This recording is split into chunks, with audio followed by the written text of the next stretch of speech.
Erwin Neuzki-Wulff opererer i et domæne, hvor få andre danske forfattere tør sætte deres fødder. Hans fans finder ny inspiration til kritisk tænkning. Dem, der ikke kan lide ham, kalder ham slet og ret satanist. Og begge parter vil formentlig føle sig bekræftet af dette værk, Hjernen, der netop er udkommet. Hedenske ritualer, vampyrer og masser af kvinder, der får pisk, vævet ind i en science fiction fortælling om videnskabsmænden, der gør sig selv til herre over liv og død. Her er Gud kun til besvær, og verden er på ingen måde skruet sammen, sådan som vi ellers har lært i folkeskolen. Erwin Neuzki-Wulff er her, men først en tur ind i hjernen. Videnskabsmanden Joel får dele af sin hjerne erstattet med computerdele, og når det er nødvendigt, flytter han ind i en ny krop. Nu er Joel udødelig, og vi følger hans svimlende færd i 400 år.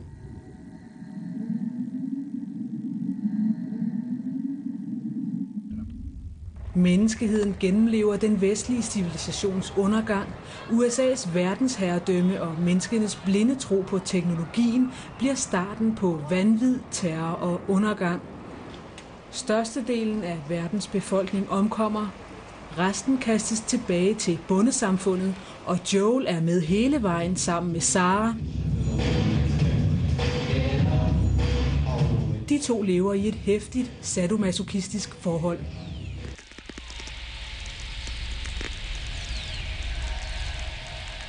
Joel rejser i både tid og rum. Verden er ikke, hvad vi tror, den er. Gud er død. I stedet regerer garamanterne, insektlignende gudevæsener fra en anden galakse, som Joel efter mange plager til sidst står ansigt til ansigt med. Filosoffen og kultforfatteren Erwin Neuzki-Wulff skriver essays, digte og udgiver tidsskriftet Bathos. Han dyrker også det okkulte. I løbet af 35 år har han skrevet 19 romaner, mestendels science fiction og ofte med intens kritik af religionen og det småborgerlige. Ja, og nu velkommen til dig selv, Erwin Neuzki-Wulff. Det var en lang optakt, men nu er du her. Jeg sidder her med Politikens anmeldelse af din bog, den er fra i dag, og de kalder det et hovedværk, både i dit eget forfatterskab og i dansk litteratur. Og i morges, da vi talte sammen på telefonen, der sagde du til mig, at du ville skabe en helt ny verden til os. Hvad mener du med det? Det er jo det, kunsten gør. Der er mange, der tror, at kunsten afbilder verden, men kunsten fremstiller verden. Det er jo derfor sigøjnerpiger og grædende børn ikke er kunst, men Picasso er det, fordi Picasso bekræfter ikke vores fordomme om, hvordan verden ser ud. Desværre efter 3 generationer af kalendere, kogebøger og prosadigte er der ikke nogen, der rigtig ved, hvad litteratur er længere. Så det er jeg nødt til at eksemplificere, selvom jeg er blevet advaret kraftigt imod det. Og det er selvfølgelig Shakespeare. Jeg skal gøre det ganske kort. Kom hither, Harry. Det er Henrik den 7., der siger til sin søn, han ligger på dødslejet. Kom hither, Harry, sit thou by my bed, as he who summons kings now summons me, like an impatient bridegroom to his side, whose marshalling though brushing I must follow. So much, my son, I would import to thee, that were each single breath a word, I fear that it would not suffice. Know then that this it life, as stern a master as his brother, through tedious and painful repetition, teach me his slow and much reluctant pupil, trust no one, be he lover, kin or foe. Det er flot, ikke? Det er flot. Det er flot, men der er lige en lille bemærkning til det, og det er, at Shakespeare har aldrig nogensinde skrevet et drama, der hedder Henrik den 7. Det her har jeg skrevet. Der er bare ikke nogen litteraturprofessor, der vil være i stand til at se forskel. Så det er litteratur. Det er stilbeherskelse. Hvis du kan gøre det, så er du forfatter. Og kan du ikke, så er du bare en skide amatør. Og så er det, jeg spørger. Hvem gør mig det efter? Og svaret er uhyre enkelt. Moderne dansk litteratur, det er mig. Det er dig. Og du siger, lad nu det ligge, jeg er ikke litteraturkritiker, men jeg kan forstå, når du siger til mig, at du vil skabe en helt ny verden, eller rettere, det kan jeg ikke forstå. Og derfor spørger jeg, hvad er det for en verden, du vil skabe for os?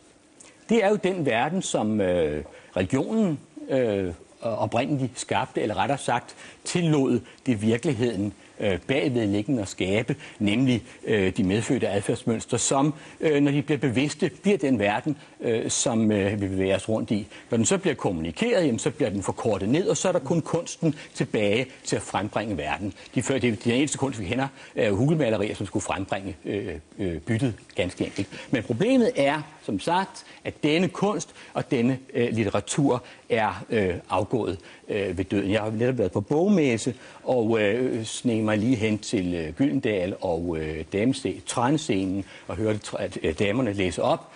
Du har hørt dem læse op. De læser op som skoleelever, de skriver lige sådan. Og så er de alle sammen, jeg ved ikke, du har lagt mærke til, at alle moderne danske forfattere er middelaldrende damer. Jeg ved ikke, hvor alle de middelaldrende damer kommer fra. Jeg skal forestille mig, det er måske, at de middelaldrende mænd lød efter de unge piger, og så tager de middelaldrende damer tilbage, så vi skal tage sig til at begynde at skrive litteratur. Og det er jo forfærdeligt. Der er også nogen, der er lidt yngre, men så er de har de meget karakteristisk store bryster og er blevet voldtaget som 12-årige af deres onkel. Og så er der endelig alle dem, der skriver under mandlig pseudonym. Det er de værste. Jeg er sikker på, at der er mange, der kan genkende det, du siger. Men lad mig lige holde fast et øjeblik i bogen her. Ja. Fordi når man læser den, så oplever man noget af det, du siger her. Man oplever, at Joel, hovedpersonen, han hele tiden oplever med sin nye hjerne jo, at verden ser ikke ud sådan, som den ser ud. Nej. Der er noget mere udenom. Life is but a dream. Ja. Er det sådan, du ser verden? Det er jo fordi, som sagt, han kommer ud over den der lille del i hjernen, som hedder det præfrontale cortex, som sidder her, ikke? Og som er sådan en slags censurforanstaltning, som gør, at vi ikke opfatter verden, men at vi kun opfatter den verden, som kommunikeres til os specielt igennem massekommunikationsmidlerne, og som er skabt på forhånd. Og det er en meget, meget pæn og meget, meget damet verden. Og problemet med den verden, skabt af disse her middelaldrende damer, det er netop, den er pæn. For der er ikke noget pænt ved kunst. Kunst er det stik modsat af det pæne, fordi den jo netop formidler lidenskaben bag verden. Så derfor har kultur intet som helst at gøre med snøvlende prosadigtere og redaktørfruer, der reminiscerer over deres opvækst i Sorø. Det er noget helt andet. Dengang jeg boede på Vesterbros Torv, der stod jeg på et tidspunkt nede på Vesterbrogade, et bøsseomtog kom forbi. Og de var virkelig gay. De svælgede i deres seksualitet. De lod den folde sig ud som en smuk blomst af former og farver. Det var jo også derfor, at vi i Fakkelen ikke begrænsede vores mystiske ritualer til sovekammerets mørke. Men vi opførte dem fandgamer i Kongens Have komplet med præstinder i lak og læder, der piskede deres tilbeder til blods. Det ser man ikke så meget mere, vel? Det ser man ikke, men det ser man i din bog. Ja, man kommer meget tæt på i hvert fald. Der er en guds fornøjelse af unge kvinder hele bogen igennem, som bliver pisket, buret inde, de får bisler på, de bliver undertvunget på forskellige vis. Meget malerisk beskrevet. Og jeg forstår det sådan, at gennem denne undertrykkelse opnår de en frisættelse, en religiøs vækkelse nærmest. Problemet er, at du skifter subjekt. Religion, det som man, det er forudsætning for en religiøs oplevelse, religiøs erfaring, sådan som den har været i templerne, i traditionen, i nonneklosterne osv., og som man kalder for sadomasochisme, pointen er ikke magt, men den er afmagt. Den er hengivelse til det, der kun kan komme igennem os. Fordi hvis vi ikke lærer hengivelse, og hvis vi ikke overgiver os til det, som kommer igennem os, så forsvinder vi, så dør vi. Fordi lidenskaben kommer et andet sted fra. Den kommer igennem os. Så rent bortset fra, hvad der står i din bog, så mener du så, at i virkelighedens verden, altså ude i der, hvor der ikke handler om litteratur, men det handler om der, hvor vi lever til hverdag, at der kan man faktisk opnå en frisættelse, en religiøs vækkelse, kalder du det, ved at underkaste sig seksuel tvang?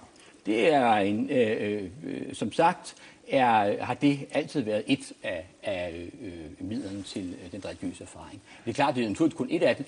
Forståelsen skal også være der. Men vi er meget forarvet over det her naturligvis. Det er klart, fordi folkekirken jo fortæller os, at for det første fortæller os, at det ikke er muligt at opnå religiøse erfaringer. Religiøse erfaringer var noget, der var nogen, der opnåede for 2000 år siden. Det kan man ikke mere. Hvis der er nogen, der opnår dem sidenhen, så er de ikke rigtig kloge. Og først og fremmest, religion har intet at gøre med liv, eller sex, eller virkelighed. Det er rent symbolsk. Og det er jo selvfølgelig, fordi folkekirken er et rent dække for fascisme. Så ved at